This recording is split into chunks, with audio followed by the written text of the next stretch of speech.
So here we are again in our virtual environment, which I know some of you love and some of you don't necessarily love. But nonetheless, we will continue on.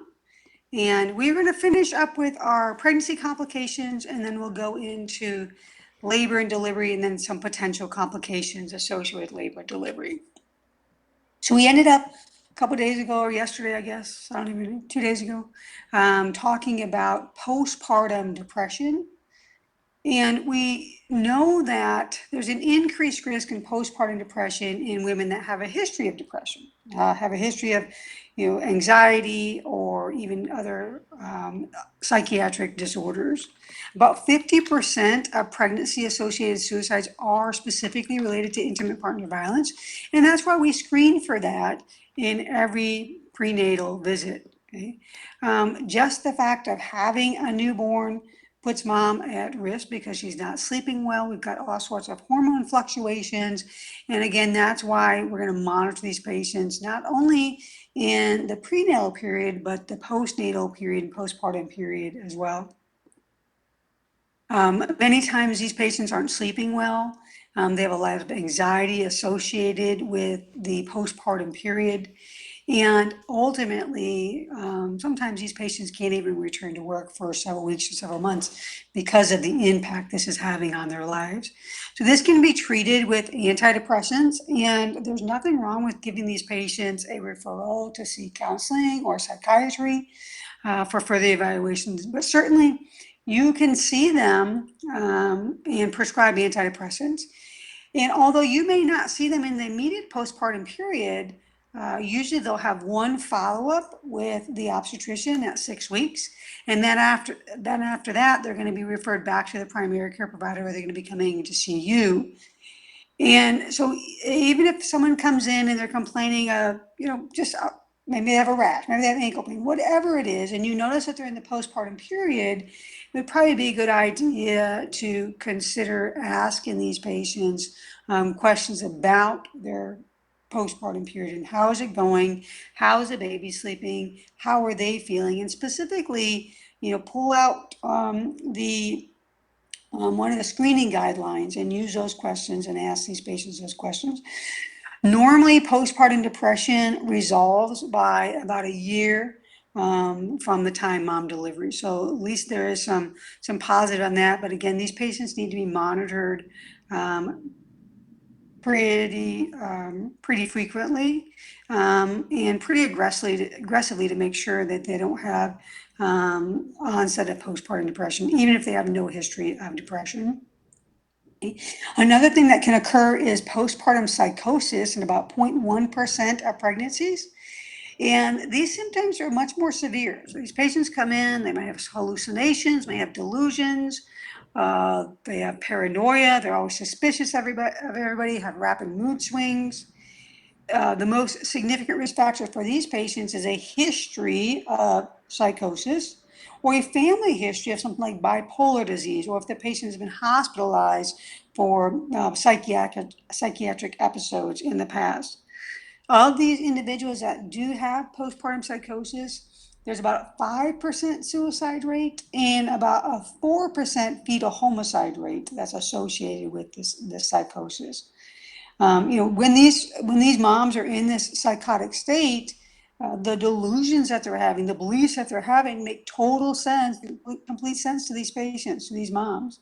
Okay? They feel that what they're seeing, what they're hearing, what they're paranoid about is completely real, and they act on that based on those feelings. Okay? The majority of these guys don't harm themselves. Okay? But again, we've got to be able to pick up on these clues, and sometimes they're subtle, sometimes they're not that subtle. So we've got to ask the correct questions. Usually, postpartum psychosis requires admission to the hospital, and then treatment as an inpatient versus outpatient treatment, at least initially.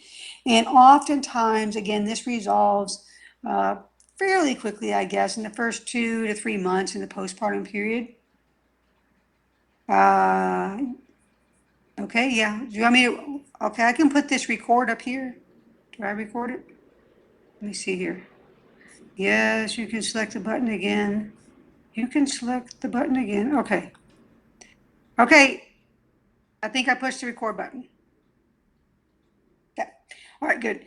And so usually 2 to 3 months postpartum period for these patients, and then they're doing a lot better. Again, typically with inpatient treatment and then ultimately outpatient treatment for the majority of these patients. There are a lot of postpartum screening tools that are available out there. The most common one that is used is the Edinburgh postpartum depression screening tool. But it doesn't matter which tool you use, as long as you're asking patients questions like this, do you have excessive fatigue, or do you have feeling decrease in energy? Okay? What about loss of appetite, or do you feel like you're eating too much? Any guilt or anxiety, helplessness? Just ask those questions when they're coming in, even if they're coming in just for a routine evaluation and nothing specifically related to the pregnancy itself.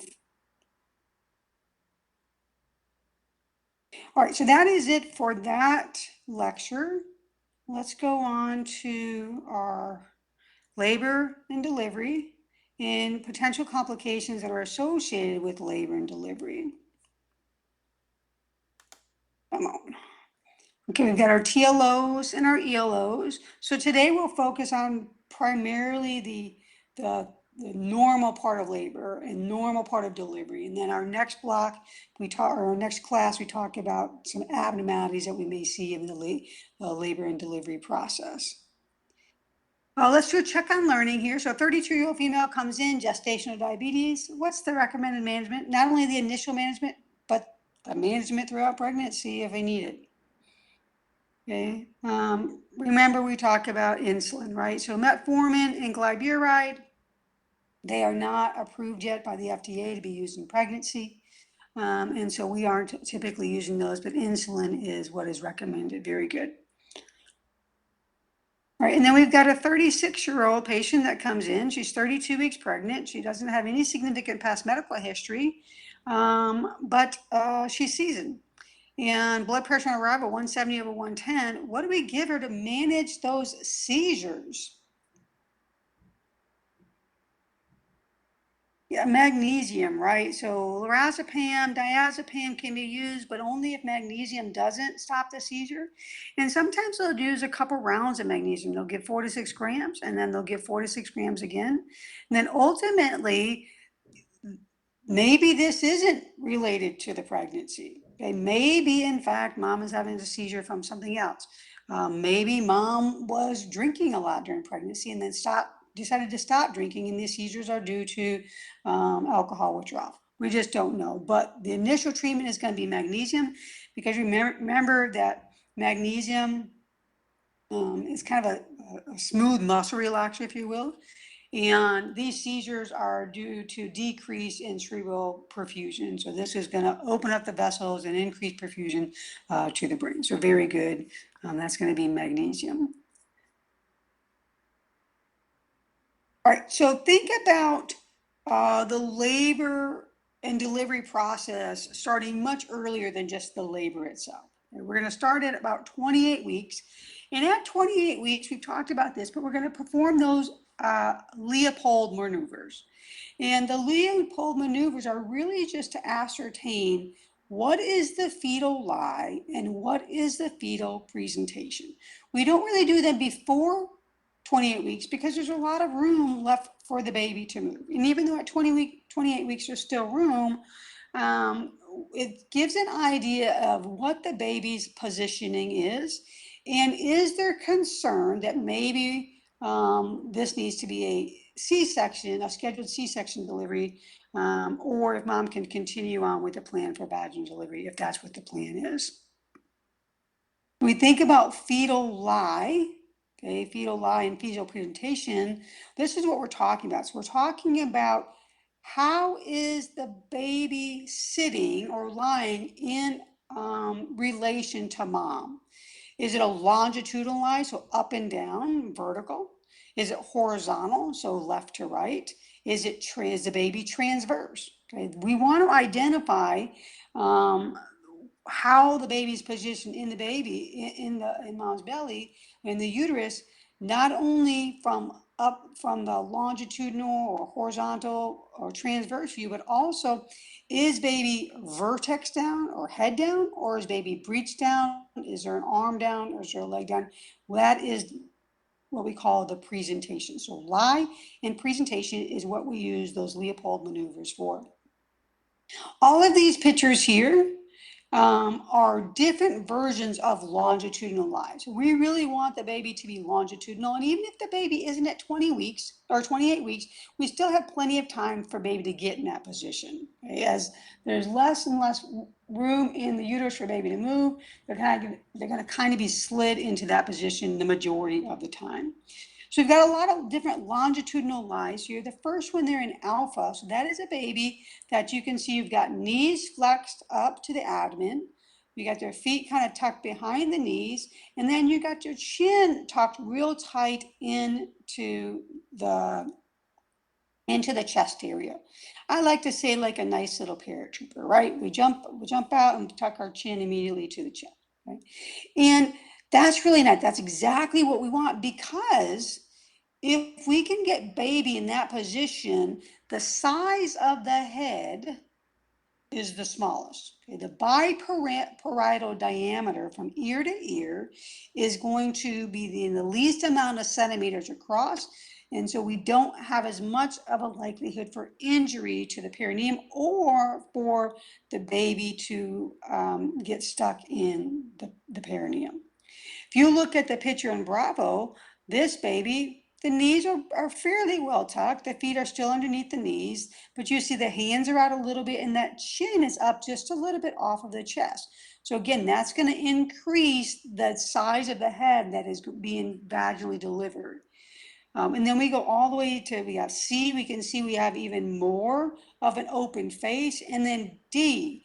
D is what we call a face presentation, almost kind of a sunny side up, where baby is really curious on what's going on. They're looking out to see what's going on, and their chin isn't tucked, and their back is arched. That's a huge biparietal diameter, usually at least 2 centimeters greater in biparietal diameter is going to be seen with that baby, and much more likely that that baby is going to either not be delivered vaginally or cause significant trauma to the birth canal into the perineal area as it is delivered. So we go from like 11.5 centimeters if they have their chin tucked to about 13.5 centimeters if they have this face presentation. We're going to assess the fetal lie. We're going to assess the fetal presentation. And then at about 38 weeks or so, mom is going to start having some pains of labor. Okay? Really, we know labor is just a physiologic process that leads to delivery of the fetus, the placenta, all the products of conception. Mom starts having these regular uterine contractions. Those regular uterine contractions are important because they're going to lead to cervical changes. The cervical changes that we're going to see are cervical effacement or thinning of the cervix and cervical dilation. I think most of you know about cervical dilation. We talk about that for the widening of the birth canal and of the cervix to allow the baby to be delivered. But the cervical effacement is where that cervix gets thinner and thinner and thinner.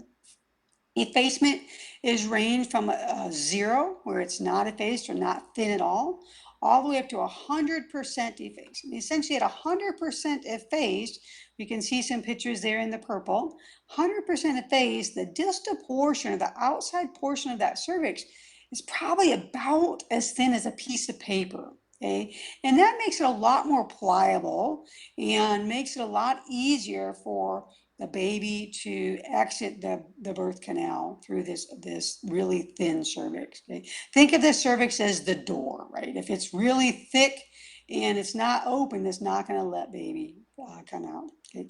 And then dilation, the dilation is that opening of the cervix. It starts at 0, where we can't even put the tip of our finger in there, all the way to 10 centimeters.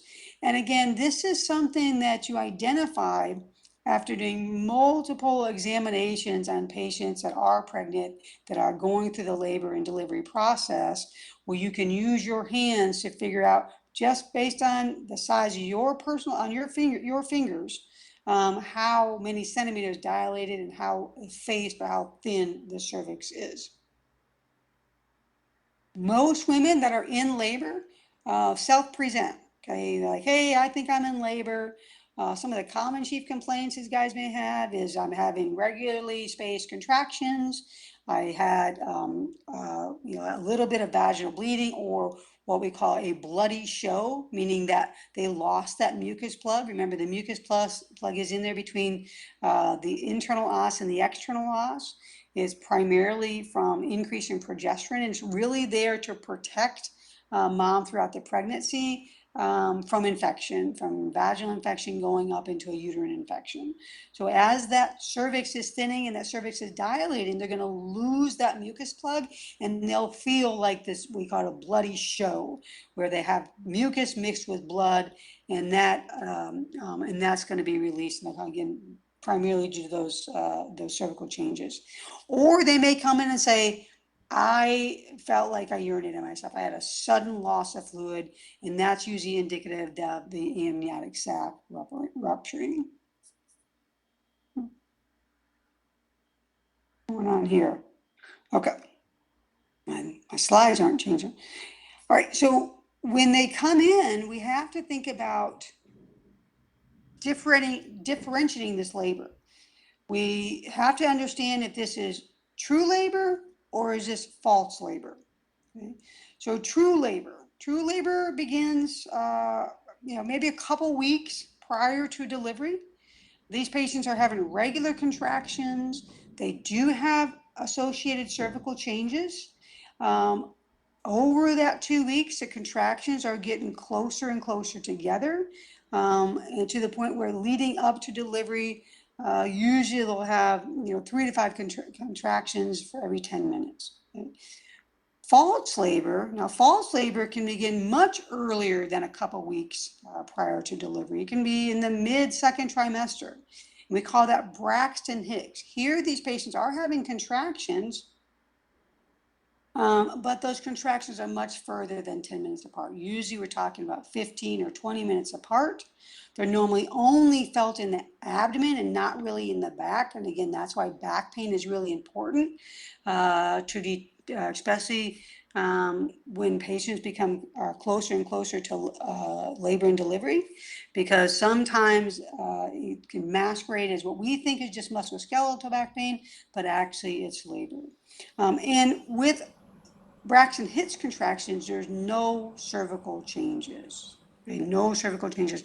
And oftentimes it's going to take examination. So they can still have false labor, they can still have Braxton Hicks even at 36 or 37 weeks. So we've got to combine their signs and symptoms with the physical exam to help us determine sometimes if this is true labor or if this is false labor. When these patients present, the first thing they do, they're going to get a set of vital signs, and they're going to monitor mom, monitor baby. Usually, initially, unless there's been rupture of membranes, it's going to be with an external monitor. They're going to perform a speculum exam, and they're going to look for signs of things like amniotic sac rupture. Okay, is there any pooling of that kind of blood tinge or clear fluid in the vaginal canal? If there is, they're going to test that with pH paper, 7 to 7.5. Would indicate this is amniotic fluid. They may look for Fernie on a slide as well. They can put that fluid on a slide and they can look for that. They're also going to complete a sterile glove exam. The sterile glove exam is done multiple times during labor, at least once every hour or every 2 hours. And really, the main thing for the sterile glove exam is to feel for that cervical dilation. Okay, is the cervix dilating? Again, that's going to tell us, is this true labor versus false labor? Feel for that thinning, and then what is the presenting part? Okay, what is the baby head down? Is baby breech down, which is buttocks down? Am I feeling a foot? Am I feeling an elbow? Okay. Over to the side there, you can see the components of those cervical checks. So again, we're looking for dilation, and they're going to document that 0 to 10 centimeters. Okay. Effacement, 0 to 100%. What station, we'll talk about that. What is the positioning, meaning is the baby head down, okay? And then they're going to report that. How they report that is something that we can see at the bottom. Example, 4 centimeters, meaning baby mom is 4 centimeters dilated. 80% is effaced, 80% thin. -1 will be the station, which we'll talk about. And then vertex is head down delivery. Actually the kind of that back portion of the head near the, not the very back occiput, but the top of the head. That is a vertex presentation. Okay, and that they're going to document that, and they're going to assess again in an hour or two for any cervical changes. We're looking for cervical change to occur that indicates that this is in fact true labor.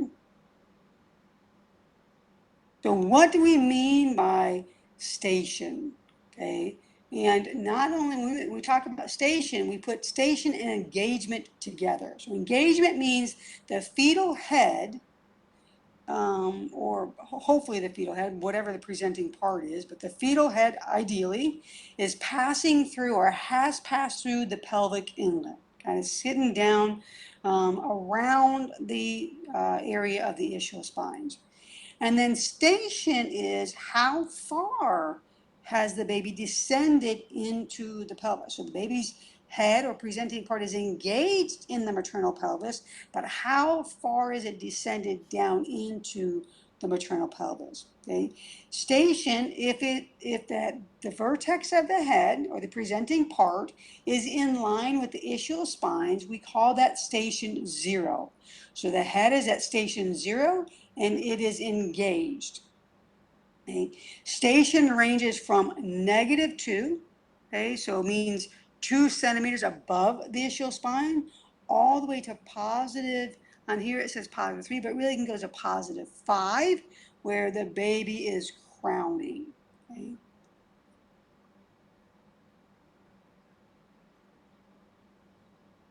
Now, once that fetal head is engaged, we've got to identify the presentation of the head. Okay, so usually this is done with mom in the lithotomy position, and ideally we would like, okay, and this is sometimes I'm going to try to explain this slowly because sometimes you have to picture this to understand what I'm talking about. So ideally, what we want is we want the occiput of the baby to be anterior, meaning the back of the head facing up towards the ceiling. Okay, so that is ideal.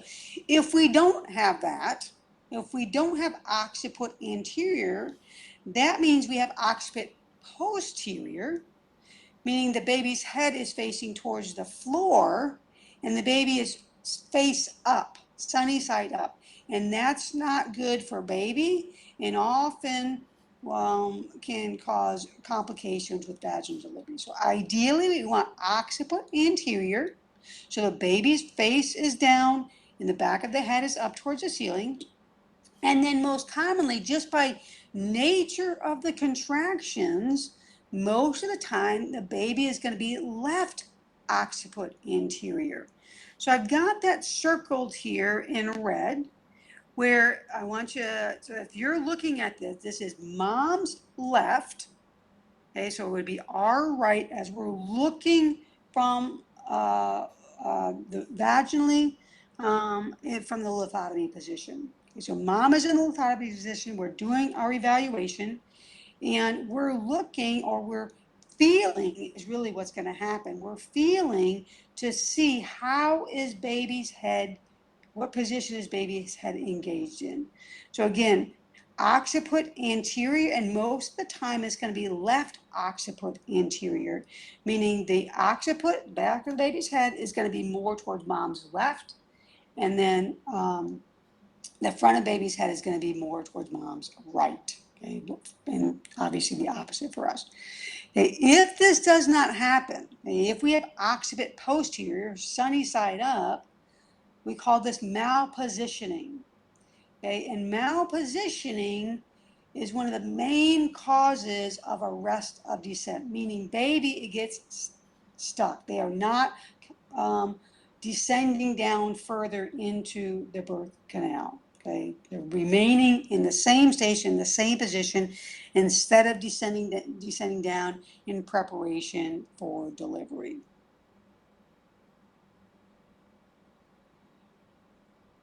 So again, we are not usually able to visibly see the scalp, okay, when of the baby's head, the baby's scalp.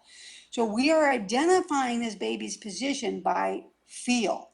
Okay, we want the occiput to be anterior. In order for us to identify that in physical exam, we've got to know the landmarks. And we're going to feel the sutures of the baby's head. The posterior suture of the baby's head is a triangle shape, and the anterior suture is a diamond shape. So what will happen on physical exam when they're doing the cervical checks and they're assessing the fetal presentation, they will take two fingers and they'll enter the vagina, the vaginal canal, and they will sweep their fingers usually from anterior to posterior, and they will feel for those sutures. If they feel the diamond suture in the front and the triangle suture in the back, then that is what we want, because the triangle is occiput and the diamond is going to be more towards the face. Okay, so they're just going to sweep those sutures up and identify what they feel, and that tells them the presentation of the baby. Ideally, it's going to be occiput anterior, and we're going to feel that triangle, not the diamond.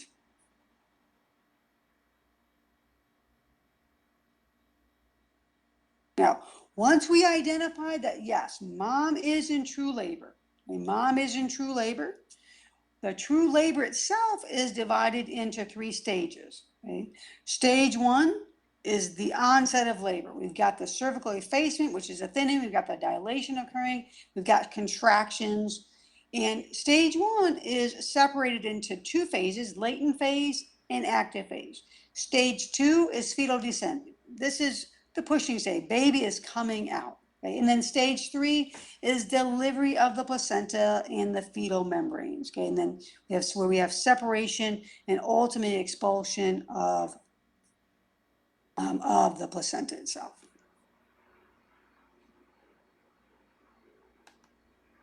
Okay, so the latent phase.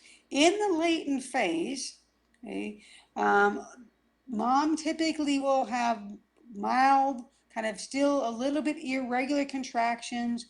As that latent phase progresses, the contractions become more rhythmic, they become stronger, and they become, more consistent. Okay, they can initially start at about 10 minutes apart, but then they're going to get closer and closer together. And we have cervical change. Okay, 0 all the way from 3 to 5 centimeters. Usually they're going to admit them when they're greater than 3 to 4 centimeters.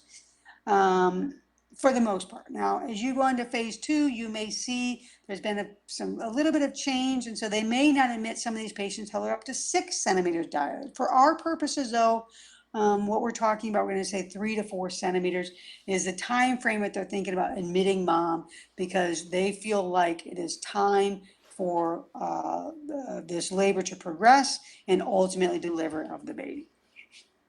The latent phase can last for hours. Okay? In nulliparous women, where this is their first pregnancy, 11 to 12 hours. My sister, for her first pregnancy, was in labor for 24 hours, screaming and carrying on for 24 hours before she finally delivered.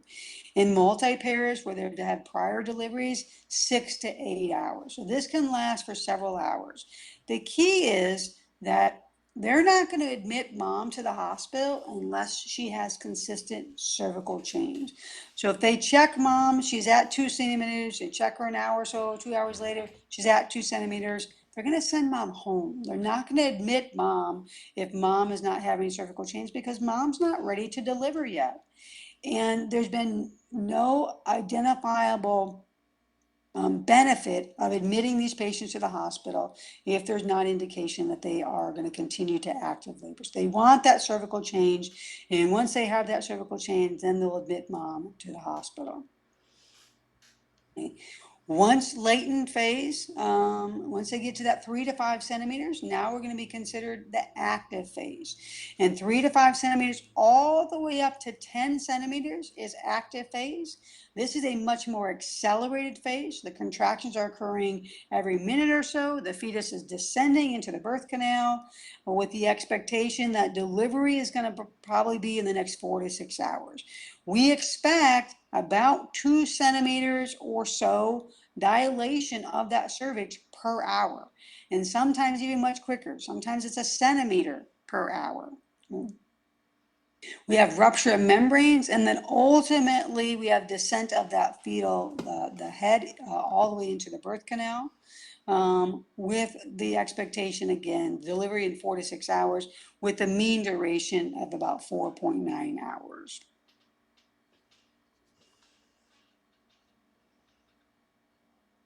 We've got to understand that giving birth or childbirth is probably one of the most painful experiences that a woman will ever go through.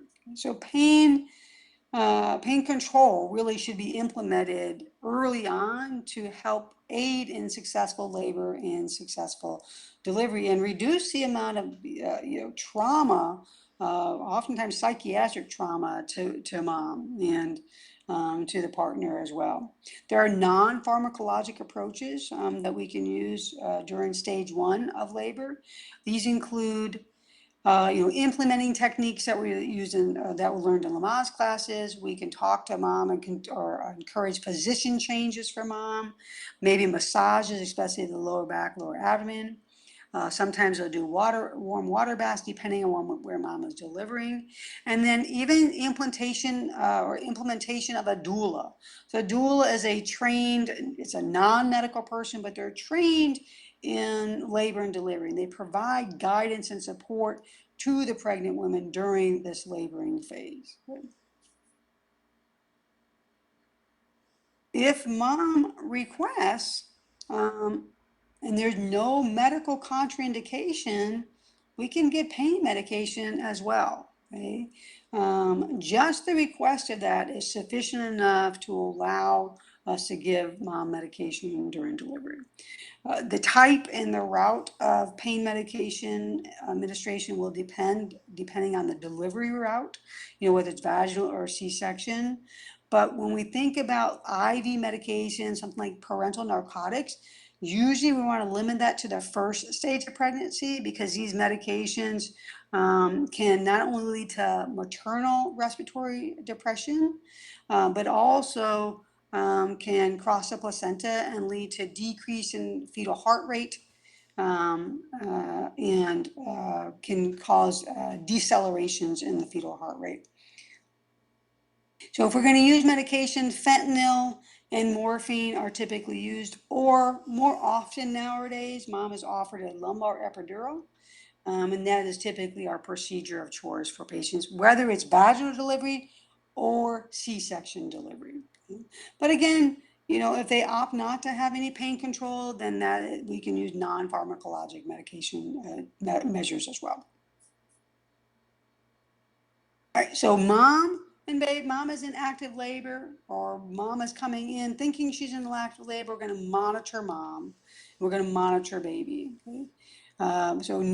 We do that in addition to our pain control, because we want to know how are mom and baby doing. Especially if we're giving IV pain medications, we've got to monitor the contractions. Once mom gets an epidural, sometimes she doesn't have the desire to push, so we're going to monitor to make sure that mom is pushing correctly, having contractions normally, and we're going to monitor baby as well. Again, this can be done intermittently. They'll do it with auscultation. That is maybe if it's a low-risk pregnancy, completely normal pregnancy, singleton pregnancy, no complications. But most of the time, this is done on a continuous basis. So external fetal monitoring is usually done unless there's been rupture of amniotic sac, like I mentioned. And this tends to be quite a bit easier for us to monitor mom and baby. Otherwise, mom can get up and down and we're going in and out of the room. Where if we do external monitoring or even internally monitoring by putting scalp fetal electrodes on, then we can have those monitors to the nursing station. They can be continuously monitored. Now, mom is stuck in bed if this is continuous monitoring. But again, if she had an epidural, she's going to be stuck in bed anyway. It really, again, allows us to appropriately assess how is the baby responding to this labor and how is mom responding to the labor as well.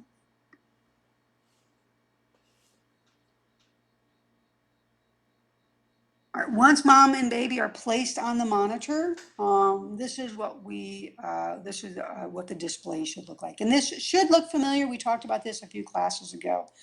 But the top part of the display belongs to baby, and the bottom part of the display typically belongs to mom as the contractions. So the top part is going to be the fetal heart rate tracing, and then the bottom is going to be mom's contractions. And it's important to look along the side. We've got numbers along the side that indicate what our fetal heart rate is for the top, and then number along the side that indicates the strength of mom's contractions. Remember that each of the dark lines, there's a minute in between each of those dark lines and 10 seconds in between each of the light colored lines.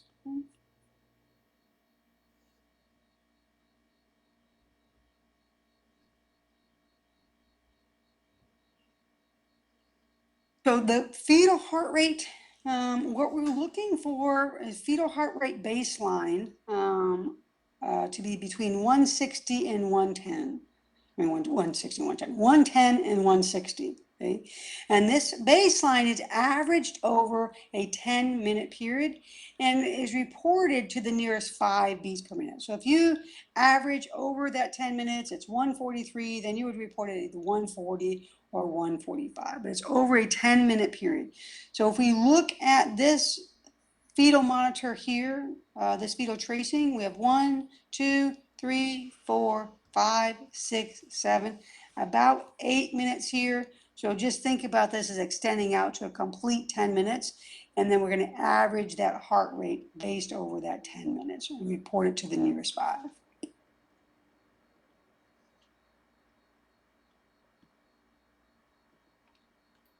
And then for contraction strength,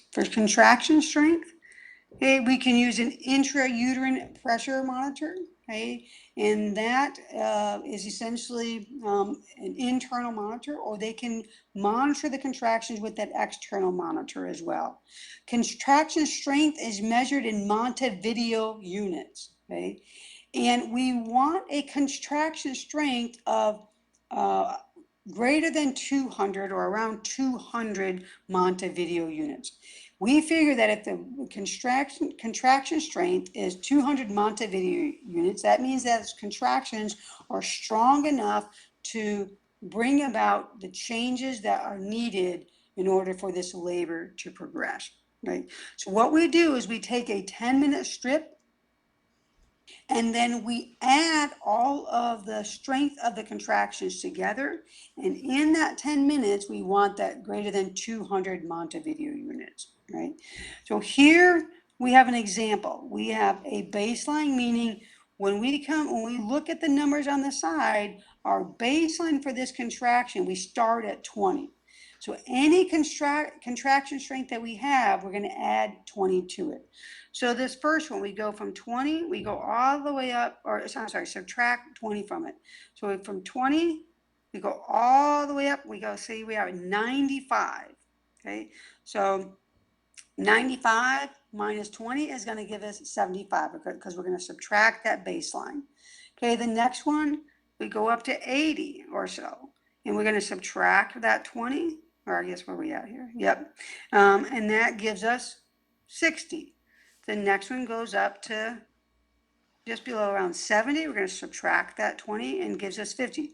So in a 10-minute time period, we're going to add all of those together. 75 plus 60 plus 50 plus 45. That already gives us 230 Montevideo units. and we're not even quite in that 10-minute period. So that's enough contraction strength to allow labor to progress normally. In the majority of cases, okay, not 100%, but in the majority of cases. All right, so here's another example. Again, we have these Montevideo units here. We got the contraction strength down below, and then the top is going to be our fetal tracing. So we've got a couple of, at least one acceleration here for our fetal tracing, so that's nice. But let's focus down below. Let's focus where we have these contractions. So this first one, our baseline here is about 15. Okay, so our baseline is about 15. The first one comes up to about 65 or so, maybe 67, I guess.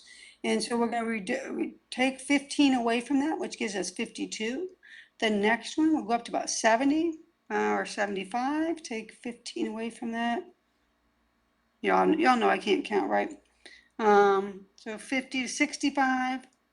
And then the next one, 62. So you guys get the point, right? So we're going to add all of those contractions together. And as long as we're greater than that 200 Montevideo units, then that should be adequate enough contraction strength to allow labor to progress normally. And remember, labor isn't just pushing baby out. Labor is those cervical changes. If we don't have contraction strength that are strong enough, we're not even going to bring about the cervical changes. We're not going to have that dilation. We're not going to have that thinning. Baby is not going to descend down into the birth canal appropriately, and that means that labor and delivery are not going to go on as planned and not going to be normal. Right, so that's really what we're monitoring for mom. We're monitoring those contractions for mom. For baby, we're going to monitor other things. We're going to monitor fetal heart rate. We're going to look for accelerations. Remember, we talked about accelerations when we talked about non-stress tests. Okay, and what is reassuring and what is not reassuring or non-reassuring. Okay, and we're going to look for decelerations as well. Decelerations can be concerning depending on the type of deceleration. So we'll talk about those.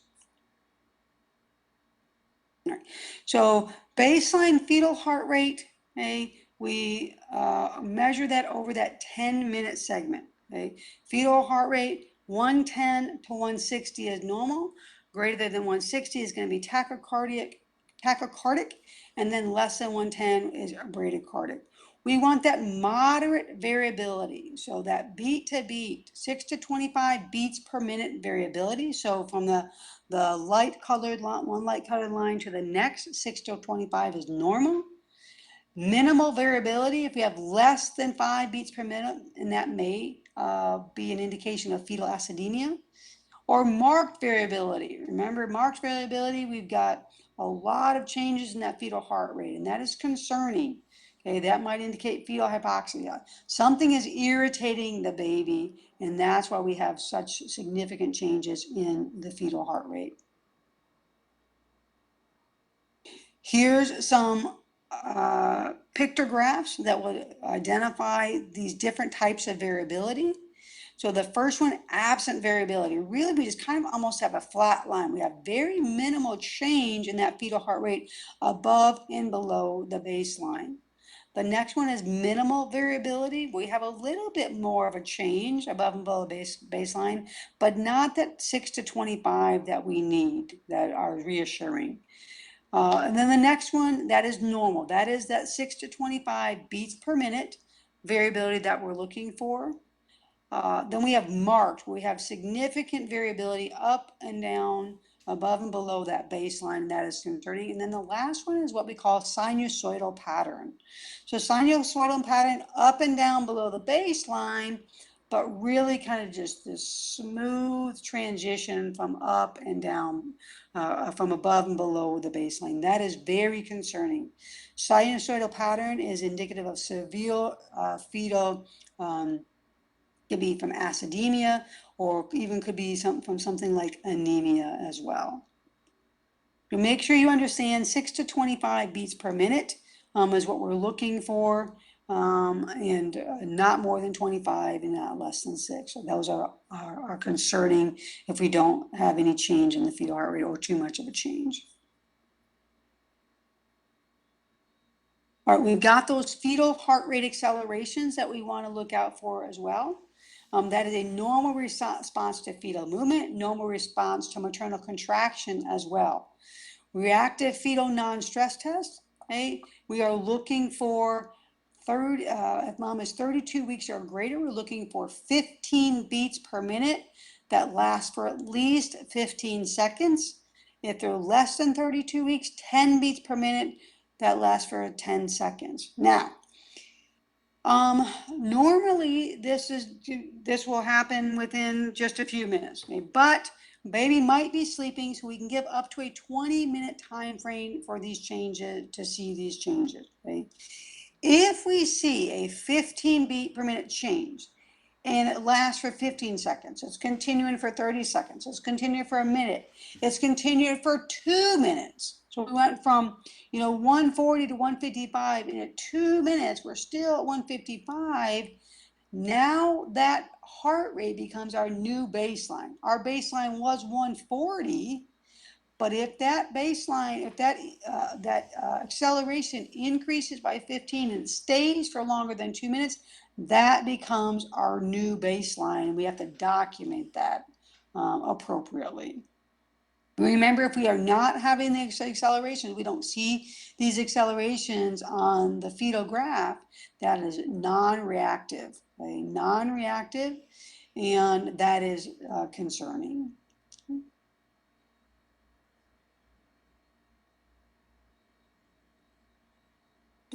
So this is our fetal accelerations. Fetal accelerations. We've got a couple on here. Just at the very beginning, we can see the blue triangle. We've got acceleration there. We can't really tell how long that lasts, but definitely greater than 15 seconds, because if we look at the lines below, we've got some light lines here. 10, 20, so a solid 20 to 30 seconds. And so we assume that it didn't last longer than, than in a minute and a half before that. But then we can look at the next one. Again, we've got a dark blue triangle that shows where that fetal acceleration is. And then that lasts for, 10, 50, 10, 20, 30, 40, about 40 to 50 seconds. That's appropriate. And then we come up at least 15 beats. And then we've got another acceleration. This other acceleration lasts quite a while, but still less than that 2 minutes. It lasts, I think, about, maybe about 80 seconds or so. But you can see we have an increase in our fetal heart rate, at least 15 beats, and then it's lasting for at least 15 seconds, but less than 2 minutes. That's exactly what we want to see, at least 2 of those accelerations in that time frame, in that 2 minutes. Or I'm sorry, in 20 minutes, but lasting less than 2 minutes.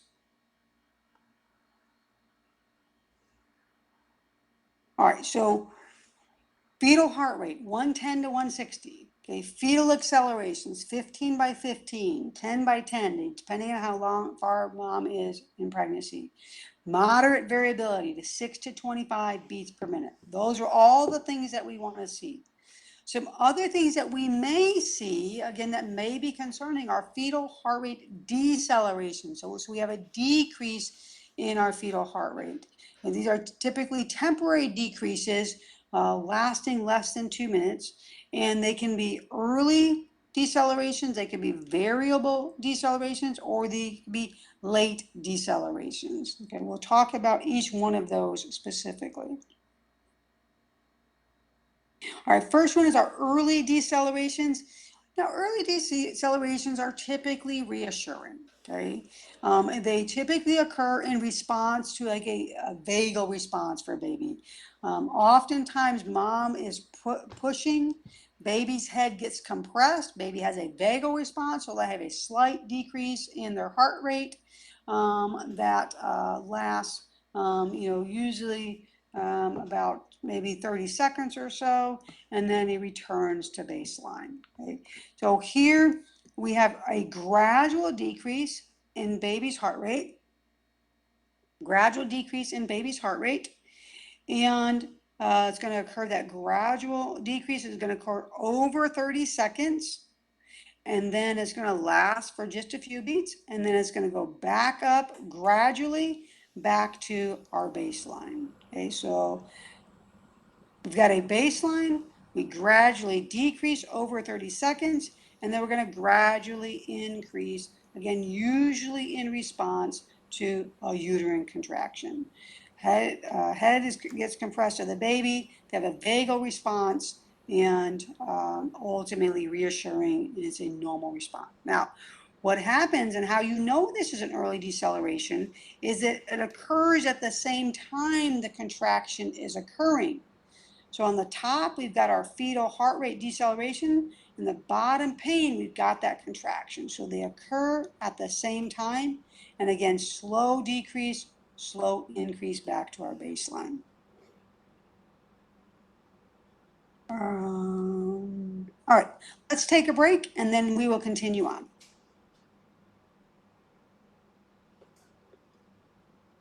Welcome back. So that was early decelerations, vagal response to head compression from uterine contractions, and the deceleration is occurring at the same time as the contraction. But here's a couple of examples, or an example of early deceleration. So you've got a contraction down below, and then on the top, you've got a slight deceleration in the baby's heart rate, and then another slight deceleration in the baby's heart rate, and another slight deceleration in the baby's heart rate. And it occurs at the same time as the uterine contraction.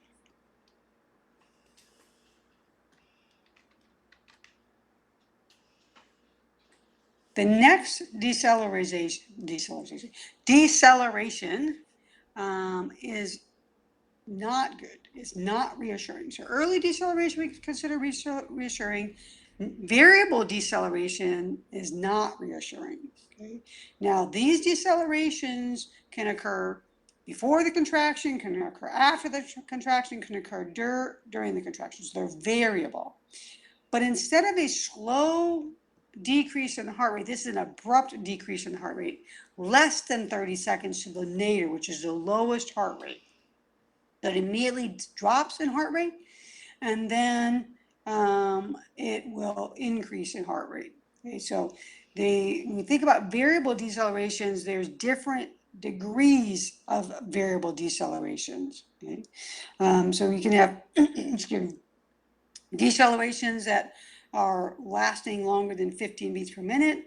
They're lasting greater than 15 seconds. And they can be mild, they can be moderate, or they can be severe. Okay?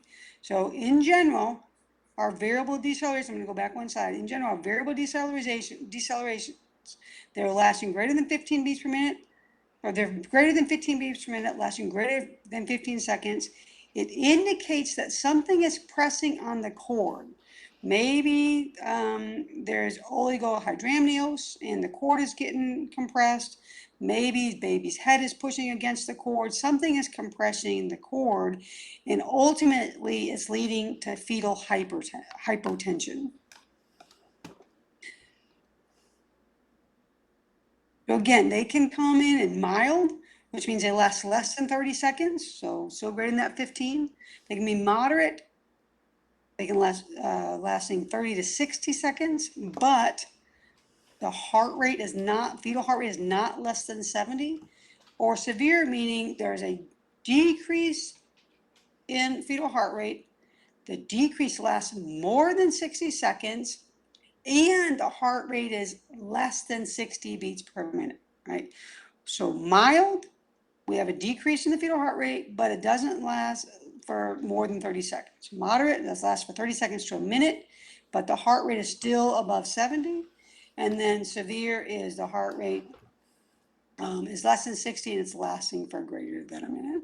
Okay, with variable decelerations, because these are not reassuring, you've got to do something about them. So oftentimes this entails repositioning mom. If mom is getting a Pitocin or oxytocin drip, then they'll either stop it or just decrease it, increase IV fluids. They'll consider amnio infusion potentially if they are not able to deliver the baby. We have to do something, otherwise this will lead to fetal death. Here's some examples of variable deceleration. So remember we talked about early decelerations, and with early decelerations, we have a slow decrease in the heart rate over 30 seconds or so, and a slow increase in the heart rate. With variable deceleration, we have a sudden decrease of the heart rate and a sudden increase of the heart rate. So we've got a moderate variable deceleration, lasts 30 to 60 seconds. We have a dip in that fetal heart rate, but it's not, it's actually right around 70, but not less than 70. The next one is severe, where we have that sudden decrease that lasts for greater than 60 seconds, and the fetal heart rate is less than 60 beats per minute. And remember that these don't necessarily coincide with the contraction. It can be before the contraction, it can be during the contraction, and it can be after the contraction. That's why I call them variable, and they're variable because of how it affects the fetal heart rate. And then we have late decelerations as well. These are non-reassuring. So we only have one I cannot say that word. One deceleration that is okay, and that is our early deceleration. Variable and late decelerations are not reassuring, okay? Late decelerations occur after the contraction. Okay, so we're going to see that slight dip like we did with the early deceleration,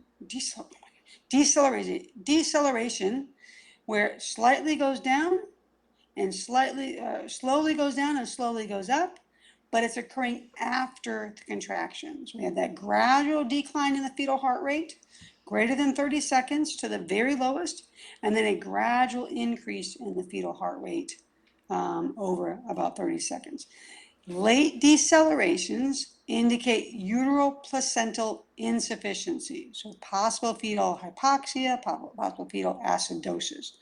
We must do something about this. Okay, so same thing as we did for variable decelerations. Maternal repositioning, move mom up on her left side.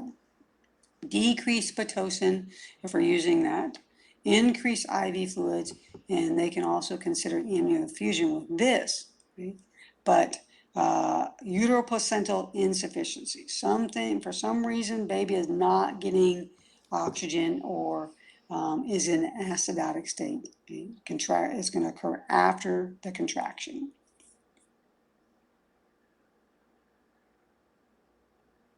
All right, this is an example of a late deceleration. So we've got our contractions on the bottom. And then you can see we have a slow decrease in the fetal heart rate, slow increase, slow decrease, slow increase, multiple times, but it's occurring, so we say after the peak of the contraction, and maybe on the latter end of the contraction, it may occur completely after the contraction, but it's not on the peak of the contraction. So it's not a mirror image of the contraction like we would expect to see when we think about early decelerations.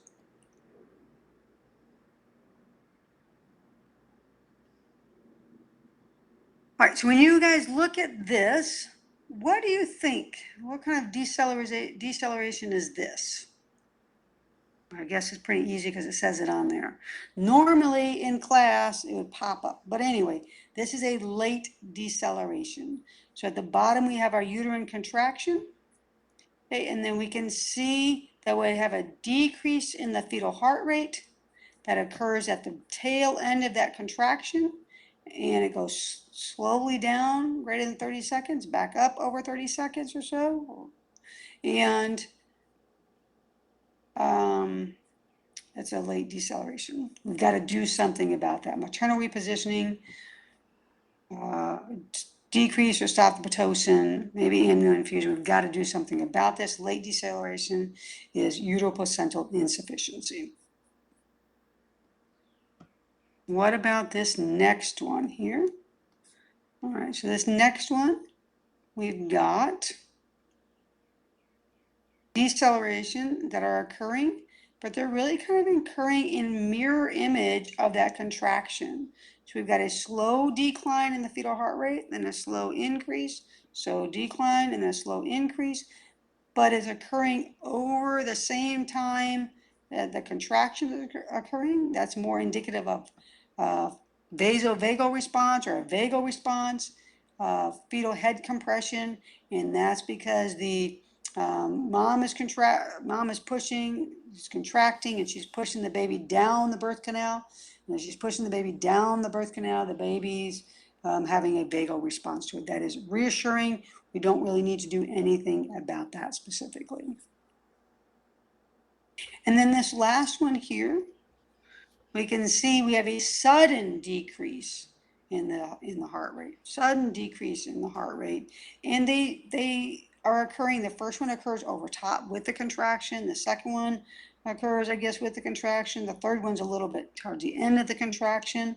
But because you have that sudden decrease and then that sudden increase, and they all look different, they're variable. Okay? That middle one is probably more of a moderate to severe variable deceleration. Again, non-reassuring, and this is more indicative of cord compression, and we have to do something about this. We have to intervene when we have variable or late decelerations. Oops, sorry. We're looking at these strips, we're not just looking for one thing. We're looking for a variety of things. Everything we just talked about, we're looking for, is there any evidence of decelerations? Are there accelerations? What about the variability of the heart rate? How does all this relate to the contraction? What are the strength of the contractions? So if this bottom one, we can see the uterine contractions are nice strength, and those little spike marks there, okay, those are small contractions, little small contractions that we can see. And then the top, we have the fetal heart rate, and we figure out our baseline over 10 minutes, and then we can see several different accelerations. We got one acceleration, two accelerations, we got three, we got a little bit of deceleration as well, but look for those decelerations. That looks like an early deceleration. It's occurring directly over the contraction, slow down, then it increases, and then another deceleration as well. So we're looking for all of those changes that we just talked about on every single strip that we look at. And those are the things that we're monitoring when we're monitoring mom or we're monitoring baby during their labor and delivery process.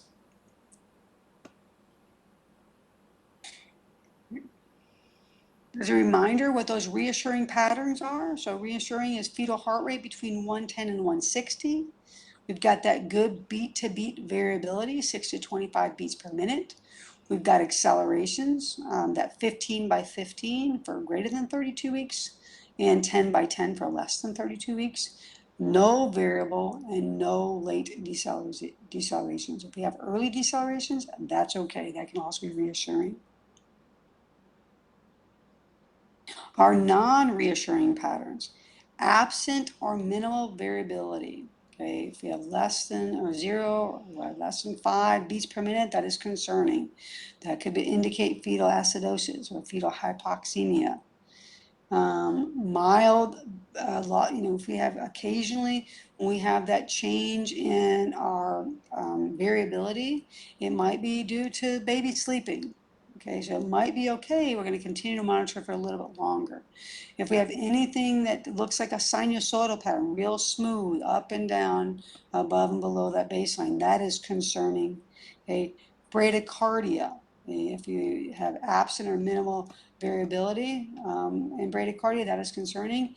And less than 100 fetal heart rate, even if you have normal variability, if you have persistent fetal bradycardia, that is a non-reassuring pattern. We should not have persistent bradycardia. And then variable or late deceleration, especially if they're reoccurrent. Those are considered non-reassuring fetal heart rate patterns. And again, I would be pretty comfortable identifying what's reassuring and what's not reassuring. What do we do if we have those non-reassuring patterns? We can discontinue the oxytocin and Pitocin if it's being used, or at least decrease it. Reposition mom, usually on the left side. If that doesn't do it, you can reposition mom on all fours or flip her over. Make sure that there's no evidence of cord entrapment, maybe a nuchal cord, so you put your fingers into the vagina and then you're going to feel around the baby's neck if that's a possibility. We can give mom oxygen. We can increase IV fluids because remember dehydration results in decreased amniotic fluid. If there's any evidence, maybe the cord is prolapsed or there's a presenting part, we'll elevate that presenting part, place mom in the Trendelenburg position to kind of shunt the blood toward the heart and the lungs, and then prepare really for a C-section delivery. And if there's any evidence of cord compression, potentially they could do an amnio infusion. Okay, so again, we've got those non-reassuring patterns in a box over to the side. I would be comfortable identifying what those non-reassuring and reassuring patterns are. And so sometimes we can use this as a reminder slide. We've got early decelerations, variable and late decels.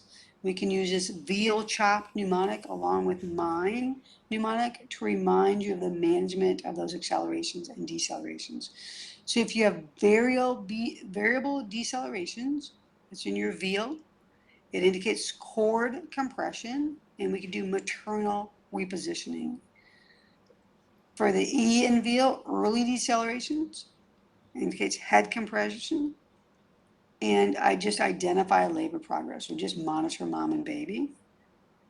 The A in the veal, that's accelerations. Those are okay in our CHOP. And then N in our MIND is no intervention necessary. Late decelerations, the L in the veal, CHOP is placental insufficiency. And then E is execute interventions. So again, if that helps you, then you can use that to remind you of the things that we need to do based on our accelerations or decelerations, and if they need intervention or not. All right, so all of that, and we don't even have baby out yet, all of that is occurring, and really we're maybe a few hours into our labor process, right? So, but ideally we're going to monitor mom, monitor baby. We're going to look for all of those changes we just discussed. We want those adequate contractions so that we can allow labor to progress. All that occurs in that first stage of labor. We got the latent stage, we have the active stage. Once we get to 10 centimeter dilated, now we're in our second stage of labor. This is considered the pushing stage. Okay? And we, again, 10 centimeters and fully effaced, 100% effaced.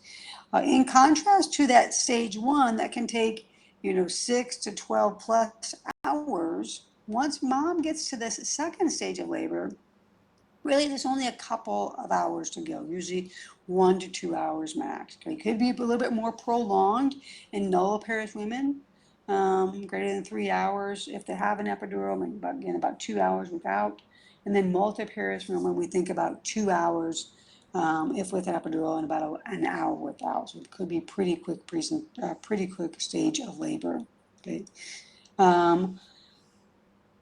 Second stage of labor, this pushing stage consists of 7 passive movements or 7 cardinal movements. Essentially, these are occurring because of the contractions, because of mom pushing, which pushes baby down into the canal and then ultimately pushes baby into these different positions to allow for delivery of the baby at the end of the second stage. We start with 100% effaced, 10 centimeters dilated.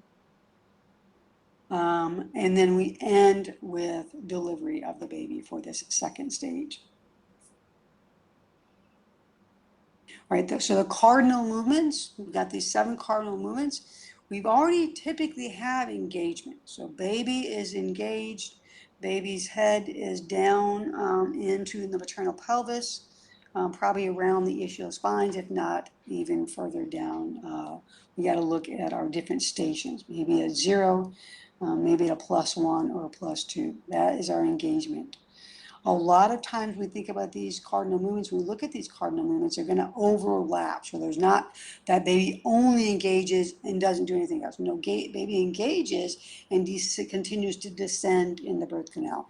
As they're descending, they're going to start to flex. Flexing goes into internal rotation. So they're going to overlap somewhat as we go from one cardinal movement to the next cardinal movement. So once the baby's engaged, again, they're going to continue down the birth canal during that fetal descent phase. Here, the baby's head is moving further through the bony part of the pelvis. And what pushes this baby through the bony part of the pelvis is typically 4 mechanisms or 4 forces. We've got pressure from the amniotic fluid that's pushing on the baby's butt and pushing the baby down. We've got direct pressure from the uterine fundus, so the top of the uterus, that's associated with those contractions that is pushing the baby down. Mom is pushing, so mom is bearing down, and that is causing increase the descent of the baby. And then we've got some kind of movements of the baby itself. Baby's kind of extending out and straightening the fetal body to allow it to kind of slide down through the birth canal. Oftentimes, as a baby is descending, we're going to start to get some flexion as well. So flexion and descending, they go hand in hand. That flexion occurs as the baby's head meets resistance from the cervix, meets resistance from the pelvic walls and the pelvic floor muscles as well. The head hopefully is going to flex, pushing the chin into the chest. Remember, if we can get that chin into the chest, then that allows for a decrease in the biparietal diameter or decrease in the head size that is descending down through the maternal pelvis by upwards of 2.5 centimeters or so. From flexion, when we go into internal rotation. So internal rotation, what that does is rotates the fetal head or the fetal occiput. And again, we're trying to rotate that fetal occiput anteriorly. Okay, we want the back of that head facing up so that we don't have the face facing up, because we know there's a lot more complications if we have this fetal malpositioning occurring. So the uterine contractions push the baby so that the majority of the time it's rotating baby head face down, and the back of the head is going to be up towards the pubic symphysis. Once we can get that internal rotation, the next thing that's going to happen is the head and the neck start to kind of sharply flex, or as the baby is, the body's extending, that head and neck is going to flex as it's reaching the vulvar or the outside of the birth canal. Okay. Again, this occurs from a couple of different forces. We got the uterine contractions that are pushing pressure towards the pelvic muscles. So the levator ani is pushing anteriorly, and we've got the pelvic muscles pushing posteriorly, and together they're kind of forcing that baby into that head flexion, and then the body is going to extend as well as it pushes out towards the vulva. Once the head gets out to the vulvar area, now the head is going to extend completely back, and the neck is going to extend, and it allows the head of the baby to be delivered. Okay. Once the head of the baby is delivered, okay, or once we see the crowning of the head, we can see the top of the head, This is where we want to really play an active role. Okay? If we just allow baby to come out very quickly out of the birth canal, we have a lot more likelihood of trauma to the head, trauma to mom's perineal area as well. And then these babies are slippery, so there's a lot more likelihood that we have a potential of dropping baby, trying to catch baby before they hit the floor.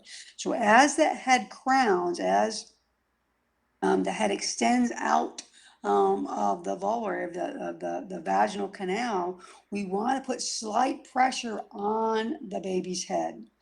Okay, and that helps prevent them from coming out too quickly, help reduce the amount of tearing that mom has associated with the delivery. Okay, so we're going to put slight pressure on the baby's head with one hand, and then you can take the other hand and actually put it around the inferior portion of the perineum and kind of slightly push that perineum around the baby's head. And again, this reduces the amount of tearing or laceration that we can see in association with delivery. It helps us maintain control of the delivery process itself. Okay, once we have the head out, we'll feel for any evidence of a nuchal cord or for umbilical cord around the neck. And then we'll take a suction bulb and we'll suction out baby's nose and baby's mouth. Okay? Once baby's nose and baby's mouth is suctioned, then we essentially allow for a rotation of the body to occur. So baby's head is out at this point. If baby's head was faced to the right, then the baby's body will typically turn to the right as well. If baby's head is faced to the left, which is normal, then baby's body will typically face to the right, to the left. So face to the right if the face is to the right, otherwise the body goes to the left, associated in conjunction with the face. Okay?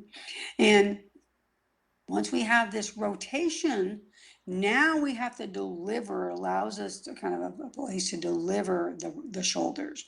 We've got that anterior shoulder that is underneath the pubic symphysis, and then that's pushing the posterior shoulder deep into the perineum. So the first thing we want to do is we want to deliver that anterior shoulder. Okay, and then after we deliver that anterior shoulder, then we can deliver the posterior shoulder. So almost immediately after we have that external rotation, that's when we want to try to deliver those shoulders. Okay? So sometimes we have that difficulty delivering the anterior shoulder, and so we'll rotate the baby around a little bit more, trying to get that anterior shoulder out from underneath the pubic symphysis. But once we can give her that anterior shoulder delivered, the posterior shoulder is almost follows in suit. And then once we have that, we're going to have expulsion of the baby out. So it's anterior shoulder, posterior shoulder, and then ultimately the rest of that baby is expulsed out of the perineum, and we have full delivery of the baby.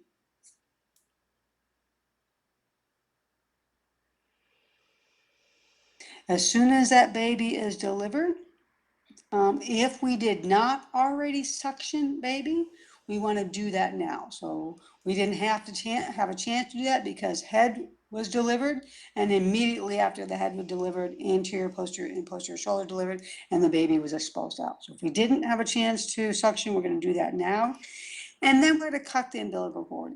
According to the American College of Gynecology and American Academy of Pediatrics, they do recommend cutting the cord quickly, but they also recommend maybe about 30 seconds delay. So not 1 to 2 minutes, but maybe upwards of 30 seconds or so. Okay. And usually this is going to be done, we'll clamp about 2 to 3 centimeters from the baby's abdomen, and then we'll put another clamp a couple of centimeters away from that, and then we will cut in between those 2 clamps. Okay, baby is going to be handed off. We're going to check for any obvious deformities. We're going to check for APGAR score. Maybe wrap baby in a warm blanket, or they may just place baby directly on mom's chest. So they do like a skin to skin for warmth from mom to baby.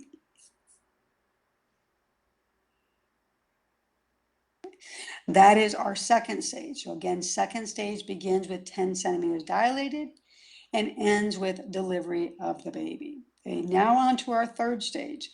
Third stage is delivery of the placenta and the fetal membranes. Okay, so the uterus tends to continue to contract a little bit. That helps with the placenta and the fetal membrane separating from the side of the uterus, from the lining of the uterus. It also helps uh, with vasoconstriction. So we're going to have a decrease in the amount of bleeding, which will hopefully reduce the chance of postpartum hemorrhage.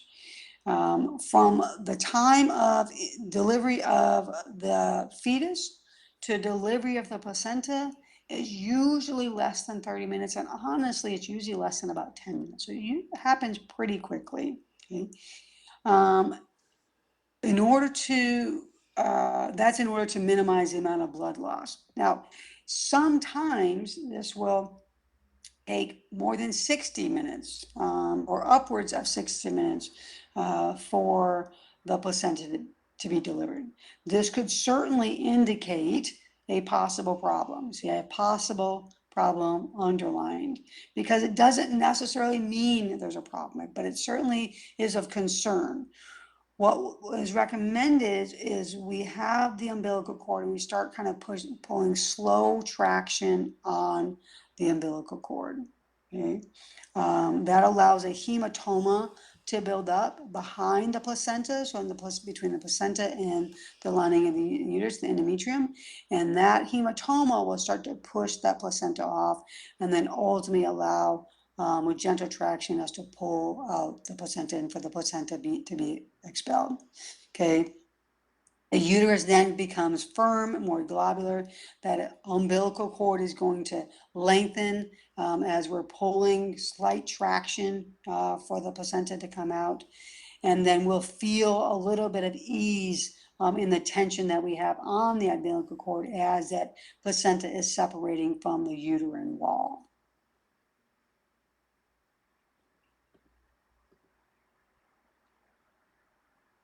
Once we have complete delivery of the placenta, that placenta is going to be evaluated to make sure it is intact. We do not want retained products of conception, which occasionally happens. And so they're going to look to make sure that placenta is intact. And they're going to start to do uterine massages. So they'll do a fundal massage. That's usually a bimanual massage where they have or can be a bimanual massage. Oftentimes you can just push externally on the uterine fundus. And what we're trying to do is get that myometrium to tighten up. If that myometrium or that uterine muscle can tighten up pretty quickly, again, that causes vasoconstriction, which reduces the chances of postpartum hemorrhage. The most likely time for postpartum hemorrhage is within the first 6 hours after delivery. And so mom will typically monitor fairly closely during that time period. Certainly postpartum hemorrhage can occur later than that, but that's just the most common time for this to occur. Some sequela of delivery that can occur. So upwards of 30% of babies will have something that happens, some sort of cranial malformation or like a cephalohematoma or something called a caput succedaneum, where it results in this kind of temporary cranial malformation. Caput succedaneum is when the babies look like they have a cone shape. They will have fluid that builds up underneath the scalp, usually due to high pressure from the vaginal walls, can be associated with prolonged or difficult vaginal delivery. This oftentimes will occur or resolve within about 2 to 6 weeks after the baby is delivered. And so I always say, when you have those parents who have a baby that has a hat on in the middle of a Texas summer when it's 110 degrees, those babies probably had a caput succedaneum. They have a cone head, and mom doesn't want anybody else to know that baby has a cone head, right? And then there's something called a cephalohematoma. This occurs when there's pressure on the head during delivery, where you'll have a small rupture of the small blood vessels. It can also occur if there's pressure, just from vaginal delivery, pressure from the pelvic muscles, but more commonly it's associated with either like a forceps delivery or a vacuum delivery, assisted delivery. You have bleeding that occurs underneath the scalp. This does not cross the suture lines. It doesn't cause any long-term complications. But again, usually several weeks to a couple of months before this will resolve. And then something like a subgaleal hemorrhage. This does not occur very often, thank goodness, because this is significant bleeding between the scalp and the periosteum. And these babies can have massive bleeding and ultimately can result in fetal demise from the amount of bleeding that they have. Okay? Usually moderate blood loss is associated with this, even to the point where it requires fetal transfusion, and again, can be life-threatening. A lot of times you may not see anything significant externally. An indication that this is occurring is a decrease in responsiveness of the baby. There is something called active management of labor. And active management of labor was pioneered as a means of reducing the number of women with prolonged labor, and they aimed to keep labor at less than 12 hours and to keep C-sections at a minimum. It's really designed for primiparous women or nulliparous women that have singleton pregnancies, they're at term, they've gone into spontaneous labor, they have a vertex or cephalic presentation, there hasn't been any complications. It was initially pioneered in 1969, and since then there's about a lot of, kind of small modifications, but ultimately the core principles are the same. And that is, we want to encourage our moms to undergo prenatal education classes, and we want to provide intrapartum reassurance. We want to set realistic expectations for these patients about the labor and delivery process, and then ultimately we think that will lower the anxiety that's associated with the labor and delivery process. Women that are not in active labor, the recommendation is they don't be admitted to labor and delivery. So again, we're going to look for those cervical changes. We're going to feel, I shouldn't say look, but we're going to feel for those cervical changes.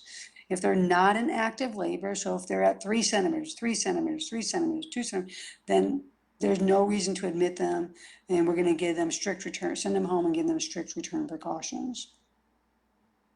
For those that are admitted in active labor, the recommendation is that they get monitored frequently. Hourly vaginal exams should be done to ensure they're having a change in the cervix. So you want a rate of, at least 2 centimeters, at least 2 centimeters an hour, and ideally 1 centimeter an hour, according to a lot of literature. Okay, we want to make sure that if that cervical dilation is not meeting that 2 centimeters an hour, we want to maybe consider augmenting the labor with oxytocin, so that we can push these patients into that second stage of labor by getting them to dilate to 10 centimeters and getting the effacement. Remember, oxytocin helps with uterine contractions.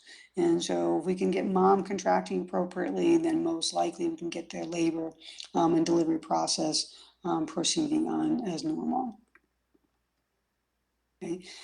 For the active management of the third stage of labor, it's designed and aimed at reducing postpartum hemorrhage. Okay. So again, it involves a prophylactic use of oxytocin to help contract the uterus, and ultimately, which will decrease bleeding early on. And we want to provide gentle cord contraction, external uterine massage, so we can help placenta separate from the lining of the uterus, from the endometrium, and then ultimately help earlier delivery of that placenta. We don't want to delay in the placenta delivery, because that increases the risk of postpartum hemorrhage.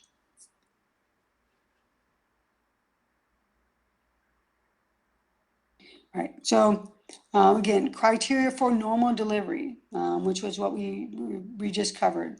We've got spontaneous onset of labor that's occurring at term. Okay, so ideally after 37 weeks, because before 37 weeks, that's considered preterm.